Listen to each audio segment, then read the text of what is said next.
नमस्कार दोस्तों, मैं हूं आद्या शंकर त्रिपाठी और मेरे चैनल पर आपका स्वागत है।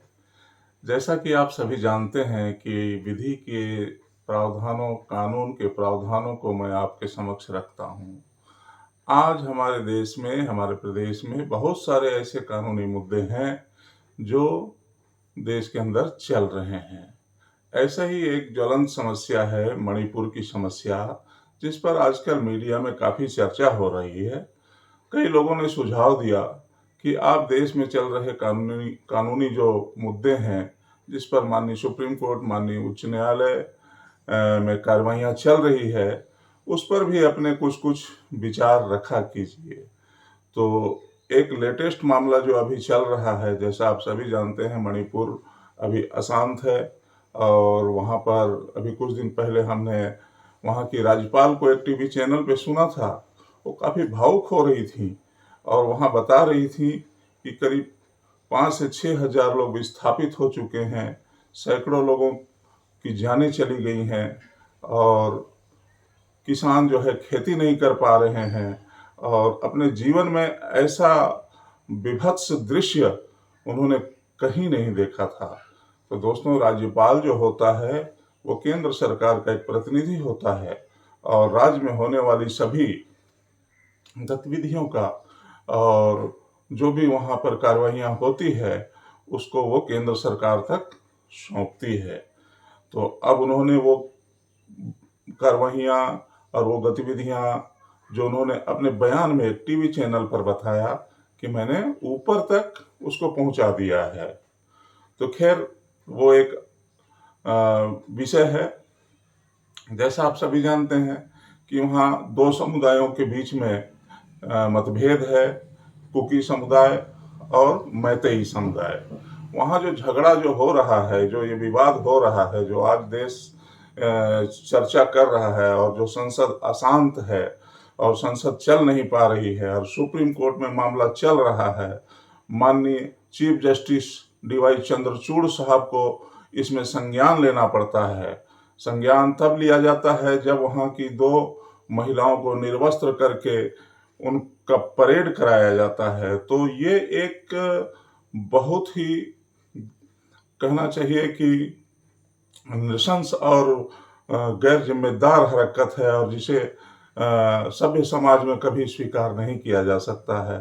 तो जब वो वीडियो 78 दिनों के बाद वायरल होती है किसी कारण से, वैसे तो वहाँ पर क्या है, इंटरनेट में पहरा लगा दिया गया है, इंटरनेट चालू नहीं है। अब किन कारणों से और किसने वो वीडियो चालू वायरल किया, उस पर एक अलग कार्रवाइयाँ चल रही है। बहरहाल, जो भी हो, जब वो वीडियो वायरल हुआ, सुप्रीम कोर्ट ने संज्ञान लिया कि इसमें सरकारें कुछ करें, वरना हम इस पे कुछ कार्रवाई करेंगे। 78 दिनों के बाद जब वो वायरल हुआ वीडियो, तो माननीय प्रधानमंत्री जी दूसरे दिन संसद के बाहर आए और लगभग 36 सेकंड उन्होंने बताया, मणिपुर पर बोला, पहली बार बोला। तो ठीक है, बोला, उन्होंने बोलना चाहिए भी उनको, देश के प्रधानमंत्री हैं। उन्होंने बताया कि उनको बहुत गुस्सा है, उनको बहुत क्रोध आ रहा है और बहुत ही पीड़ा जताई उन्होंने।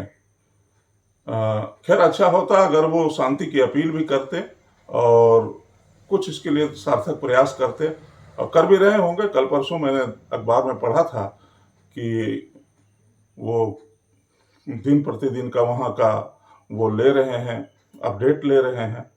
तो अच्छी बात है ये हमारे देश के लिए। मामला जब सुप्रीम कोर्ट में आया और केंद्र सरकार से 27-28 तारीख को इस मामले पे हलफनामा प्रस्तुत करने के लिए कहा गया था, केंद्र सरकार ने अपने हलफनामा वहाँ प्रस्तुत किए। अब हलफनामा के डिटेल बहुत लंबे हैं। उसमें एक महिला वकील जो हमारी श्रद्धेय स्वर्गीय सुषमा स्वराज की बेटी हैं और वो भी वकील हैं, बासुनी स्वराज, उन्होंने सुप्रीम कोर्ट के समक्ष प्रस्तुत होकर के कहा कि मिलॉर्ड, मैं भी इस मामले में इंटरवीन करना चाहती हूँ, कुछ कहना चाहती हूँ, कुछ हस्तक्षेप करना चाहती हूँ, मेरी बात भी सुने। माननीय सुप्रीम कोर्ट ने कहा, हाँ हाँ कहिए। आपकी बात भी सुनी जाएगी। तो जैसा कि सत्ता पक्ष जो संसद में कह रहा है, जो मीडिया में कह रहा है, उसी बात को बांसुरी स्वराज ने भी कहा। कहा कि योर ऑनर, जो घटना मणिपुर में हुई है, वही वेस्ट बंगाल में हुई है, वही राजस्थान में हुई है, वही छत्तीसगढ़ में हुई है। तो ये एक प्रकार का उनका प्रयास था इक्वलाइज करने का, कि जो मणिपुर में घटना हो रही है उसी प्रकार की घटना अन्य राज्यों में भी हो रही है। तो उस पर भी चर्चा होनी चाहिए और उस पर भी बात होनी चाहिए। माननीय सुप्रीम कोर्ट ने कहा कि ये जो घटना है, महिलाओं पर जो अत्याचार होता है, ये हमारे समाज का यथार्थ है और उन सभी पे कार्रवाई की जानी चाहिए। लेकिन मणिपुर की जो घटना है उसकी तुलना अन्य राज्यों की घटनाओं से नहीं की जा सकती है, वो डिफरेंट है। तो इस तरीके से जो हमारे नामी गिरामी वकील हैं, जो बुद्धिजीवी हैं, सुप्रीम कोर्ट जैसे जगह में प्रैक्टिस करते हैं, तो मानवीय संवेदनाओं पर भी विचार करना चाहिए उनको। और इसको पार्टी पॉलिटिक्स से हट करके इसको देखना चाहिए कि किसी एक महिला का सम्मान, किसी एक महिला की इज्जत, किसी की आबरू को सरेआम नीलाम कर दिया गया हो और हजारों लोग वहां कैंप में रह रहे हों। वहां का मुख्यमंत्री बोल रहा है कि ऐसे रेप की घटनाएं सैकड़ों हैं हमारे यहाँ। तो दोस्तों, ये चिंता का विषय हो जाता है। हम हमारे देश को ये इस दल का सरकार है, वो उस दल का सरकार है, इस नजरिए से नहीं देख सकते। ये हमारा काम नहीं है। हमारा काम है जन कल्याणकारी कार्यों को करना और देश के सभी नागरिकों की रक्षा करना, उनको सुरक्षा करना। ये हमारे देश की सरकारों का पहला कर्तव्य होता है। आज संसद में मानसून सत्र चल रहा है, तो मानसून सत्र चल रहा है, मानसून सत्र एक दिन भी चल नहीं पाया है। विपक्षी दल जो है संसद में रोज 267 का नोटिस देते हैं। सत्ता पक्ष कहती है हम चर्चा करने के लिए तैयार हैं, लेकिन 176 के तहत। तो जिन्हें कानून नहीं पता है, नियम नहीं पता है, और जो मीडिया हमारी है, बहुत ही भोली मीडिया है, मैं उस विषय पर चर्चा नहीं करूंगा। वो कहते हैं कि संसद तो चर्चा करने के लिए तैयार है, सत्ता पक्ष तो चर्चा करने के लिए तैयार है, आप चर्चा से क्यों भाग रहे हैं? चर्चा के एक नियम होता है, कानून होता है, एक व्यवस्था होती है। जो विपक्षी दल है वो बोलता है, नोटिस देता है कि हम 267 पे चर्चा करना चाहते हैं, नियम 267 के तहत चर्चा करना चाहते हैं, और सत्ता पक्ष कहती है कि 176 पे करेंगे हम चर्चा। तो पहले आप ये समझ लीजिए कि 176 क्या है और 267 नियम क्या है। तो दोस्तों, 176 नियम के तहत अधिकतम जो है 2.5 घंटे ही बहस की जा सकती है और संसद की सारी कार्यवाहियां यथावत चलती रहेगी। तो आप 2.5 घंटा में, जहां पर कि 36 दल जो है एनडीए में है और 26 दल इंडिया, जो अभी नया विपक्ष का ने अपना नाम दिया है, वो इंडिया में है, तो 26 और 36 दल हैं। तो 2.5 घंटे में आधा समय तो करीब करीब जवाब देने के लिए सरकार, सत्ता पक्ष अपने पास रख लेगी। अब बचा 1.25 घंटा। 1.25 घंटा में आप 26 दल से लेकर के 2-4 दल किसी गठबंधन में नहीं है, उनको देंगे तो एक एक दल को मुश्किल से 1-1, 2-2 मिनट मिलेगा। तो आप 176 के तहत चर्चा कराएंगे और एक एक दल को 1-1 मिनट ज्वलनशील मुद्दे को बहस करने के लिए देंगे। संसद हमारे देश की सबसे बड़ी पंचायत, जहां हमारे चुने हुए प्रतिनिधि बैठते हैं और हमारे लिए कानून बनाते हैं, हमारे सुख सुविधा और हमारे कल्याण के लिए व्यवस्था करते हैं, योजनाएं लाते हैं, उस जगह में एक राज्य जो कि लोग कहते हैं जल रहा है, अब मैंने देखा नहीं है, मीडिया में जो समाचार आता है और जो खबरें हैं उसके आधार पर मैं ये बातें कह रहा हूं। तो इतने बड़े मुद्दे पर आप 1 मिनट एक दल को देना चाहते हैं, 176 पे चर्चा करना चाहते हैं। तो ये तो हुआ आपका नियम 176। अब मैं बताता हूं आपको 267 में क्या होता है।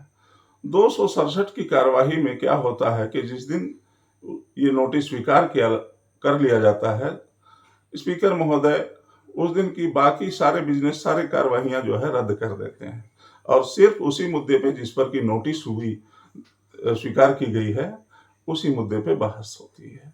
तो लगभग दिन भर का समय होता है और सभी दलों को अपनी अपनी बातें, कोई किसी की व्यक्तिगत बात तो होती नहीं है संसद में होती है देश के कल्याण की बातें होती हैं, समस्याओं के निराकरण के लिए बातें होती हैं और इसी के लिए वो लोग चुने हुए हैं। हम लोगों ने चुन के भेजा है उनको, हमारे टैक्स के पैसे से उनको तनख्वाहें मिलती हैं, सुविधाएं मिलती हैं, भत्ते मिलते हैं। तो दिन भर जो चर्चा होगा, जब दिन भर चर्चा होगा तो बातें निकल करके आती हैं कि ऐसी घटना क्यों हुई। एफआईआर होने के 14 दिन बाद 0 पर एफआईआर क्यों हुई। 78 दिन तक उस एफआईआर पर कार्रवाई क्यों नहीं हुई, गिरफ्तारी क्यों नहीं हुई। सवाल है, बहुत बड़ा सवाल है। और जब वीडियो वायरल होता है तत्काल आप गिरफ्तारियां शुरू कर देते हो। 78 दिन बाद वो जो है मुजरिम मिल जाते हैं, आपको जरा सा भी प्रयास नहीं करना पड़ता है। तो ये सवाल उत्पन्न करते हैं कि क्या आपने जो कार्यवाही करनी चाहिए थी वो आपने नहीं की। और आप तुलना करते हैं अन्य राज्यों से। क्या अन्य राज्यों में भी ऐसा ही हुआ था कि रिपोर्ट लिखने के 78 दिन बाद कोई वीडियो वायरल हुआ तब अपराधी पकड़े गए थे। जहां तक मैंने खबरों में देखा है, पढ़ा है, मैंने ये देखा है कि अन्य राज्यों में जहां भी घटना घटी है, दूसरे दिन, तीसरे दिन, अधिकतम 1 सप्ताह के अंतर्गत अपराधी मुजरिम को पकड़ करके जेल में दाखिल कर दिया गया है और चार्जशीट की तैयारियां चल रही हैं। तो कानून, लॉ एंड ऑर्डर को अपना काम करने देना चाहिए, उस पर किसी भी दल को हस्तक्षेप नहीं करने देना चाहिए, ये मेरा मानना है। और ऐसे संवेदनशील मामले में राजनीति और अपने वोट और अपना नफा और अपना नुकसान ये नहीं देखना चाहिए। ये हमारे देश की एकता, अखंडता की बात होती है और भावना जन कल्याण की ही होनी चाहिए, क्योंकि हमारे टैक्स के पैसे से जो कि हम इस देश को देते हैं, हर गतिविधि चलती है, पूरी कार्यवाही चलती है, पूरा जो संसार है वो चलता है। तो हमारे पैसे का इस तरीके से दुरुपयोग ना हो। आप अपने अपने राजनीतिक दल चलाइए, अपनी व्यवस्था कीजिए, उसके लिए आप चंदा लेते हैं। पहले तो बहुत सामान्य व्यवस्था थी, अब तो इलेक्टोरल बॉन्ड जैसी चीज आ गई है। लोग को ये भी नहीं बताना पड़ता है कि भाई किस पार्टी को चंदा दिए, गोपनीय रहता है। स्टेट बैंक जाइए और 1000 करोड़, 2000 करोड़, 5000 करोड़ दे दीजिए, किसी भी दल को दे दीजिए। अब ये मैं नहीं बताऊंगा कि किस दल को कितना मिलता है, किस दल को कितना मिलता है, उसका डाटा है। ये डाटा आपको जरूर मिल जाएगा कि ये साल भर में किस दल को कितना मिलता है और किस दल को कितना मिलता है। कौन देता है, ये बातें गोपनीय होती हैं। फिर ये एक अलग विषय है। तो जब इतने ज्वलनशील मुद्दे, जहां की 2 समुदायों के बीच विवाद हो, दोनों समुदाय एक दूसरे के पक्ष में धरना प्रदर्शन करते हैं, वो दोनों समुदाय हैं कुकी और मैतेई। मैतेई को वहां के उच्च न्यायालय ने एसटी का दर्जा दे दिया और इस बात को लेकर के विवाद हुआ और दोनों समुदायों के बीच ये विवाद काफी आगे बढ़ गया। ये राज्य सरकार की जिम्मेदारी थी कि उस मामले को बहुत ही गंभीरता से और बहुत ही संवेदना के साथ उस मामले को आरंभ में ही सुलझा लिया जाता, दोनों से नेगोशिएट करके एक टेबल पर बैठ करके उनसे बातचीत की जाती, जो मूल समस्या था उसका निदान किया जाता, तो आज इतनी बड़ी समस्या जिस पर हमारा सुप्रीम कोर्ट संज्ञान ले रहा है, जिस पर हमारा संसद चल नहीं रहा है, तो इन समस्याओं से हमको जूझना नहीं पड़ता और हमारे टैक्स पेयर का पैसा करोड़ों रुपया खर्च होता है संसद की एक दिन की कार्यवाही चलने में। संसद जो होता है दोस्तों, आप समझते होंगे कि संसद जिसकी सरकार होती है, जिसका सत्ता होता है, उसका होता है। ऐसा नहीं। संसद में, हमारे संविधान में 2 सदन हैं और संसद में जो बहुमत दल का नेता होता है वो हमारे प्रधानमंत्री होते हैं। तो जो प्रधानमंत्री होते हैं, वो जब प्रधानमंत्री बन जाते हैं तो पूरे सदन के नेता होते हैं। वो पक्ष के भी नेता होते हैं और विपक्ष के भी नेता होते हैं। सदन नेता सदन होते हैं वो। तो उनको जो है पूरे सदन के प्रति जिम्मेदारी होती है। और हमारे प्रधानमंत्री तो बहुत ही संवेदनशील प्रधानमंत्री हैं, हर विषयों पे अपनी राय रखते हैं, हर महीने 2 महीने में अपने मन की बातें कहते हैं, बच्चों की परीक्षाओं तक को ध्यान में वो रखते हैं। तो जब विपक्ष आग्रह कर रहा है कि आप आइए सदन में कहिए कुछ, तुमको कहना चाहिए। ये कोई हमारी आपकी पक्ष की विपक्ष की कोई जमीन की लड़ाई तो है नहीं। देश की समस्या पे एक सवाल है, कुछ चुने हुए प्रतिनिधि जवाब मांग रहे हैं, आप जवाब दीजिए। या वहां जो घटनाएं हो रही हैं वो कोई, उसके लिए आप तो जिम्मेदार है नहीं, या पक्ष जिम्मेदार नहीं, या विपक्ष जिम्मेदार नहीं है। कोई भी अपराध होता है, कोई भी घटना घटती है तो उसके लिए जो अपराधी होते हैं उनको दंड दिया जाता है। यही कानून की मंशा है। और यही मेरी समझ में जो मणिपुर का विवाद है, जिस पर कि माननीय सुप्रीम कोर्ट सख्त हो चुकी है, सरकार की ओर से तुषार मेहता साहब अपनी दलीलें रखते हैं, वो 2 पीड़ित महिला जो हैं उनकी ओर से कपिल सिब्बल साहब अपनी दलीलें पेश कर रहे हैं, और अन्य महिलाओं की ओर से जयसिंह मैडम जो है वो दलीलें पेश कर रही हैं। तो अब इस मामले में जहां तक मुझे लग रहा है कि सुप्रीम कोर्ट बहुत ही सख्त रुख अपनाई हुई है, और मैं चाहूँगा कि हमारे देश का एक राज्य जो आज इतनी परेशानी से गुजर रहा है, उसकी समस्याओं का निराकरण हो, और संसद और सुप्रीम कोर्ट गंभीरता से और सभी दल मिल करके बैठ करके 267 में चर्चा करें ना भाई, क्या दिक्कत है? क्यों आप 1 मिनट 176 पे चर्चा करना चाहते हैं? क्या कारण है? ये कोई इगोस्टिक क्वेश्चन नहीं है कि आप किसी चीज को ईगो बना लीजिए, आप इस पे चर्चा ही मत कीजिए, और चर्चा कीजिए तो मेरे अनुसार कीजिए, हम आपके अनुसार चर्चा नहीं करेंगे। सदन दोनों पक्षों का होता है, एक पक्ष का सदन नहीं होता है। सत्ता पक्ष कोई चीज लाती है, विपक्ष उस पर बहस करता है, तो परिष्कृत होता है, उसका परिमार्जन होता है, फिर उसके बाद जो है ओरिजिनल, जैसे दही को मथ करके उसको मक्खन निकाल करके गर्म करके घी बनाया जाता है, वैसा ही हमारा सदन है।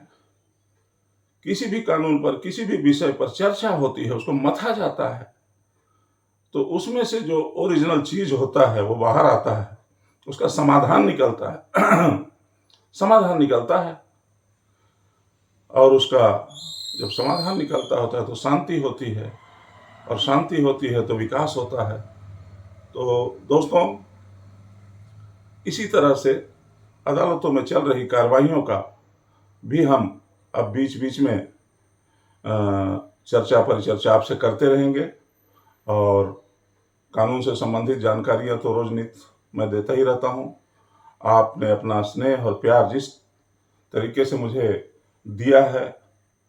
मैं आपके प्यार से बहुत खुश हूँ। सब्सक्राइबर भी करीब करीब अब मेरे काफ़ी बढ़ गए हैं और मैं देख रहा हूँ कि आगे बहुत जल्दी, बहुत आगे तक ये मेरा चैनल जाएगा, जिसमें आपका प्यार शामिल होगा। तो दोस्तों, चैनल को सब्सक्राइब करना फिर भी ना भूलें और लाइक और शेयर जरूर करें। अपने कमेंट देते रहें। ये चर्चा नई शुरुआत आपको कैसा लगा? बेल आइकन जरूर दबाएं ताकि मेरा ये वीडियो जल्दी से जल्दी आपको मिल जाए। इतना ही आज के लिए चर्चा का विषय, इतना ही। धन्यवाद। जय हिंद, जय छत्तीसगढ़।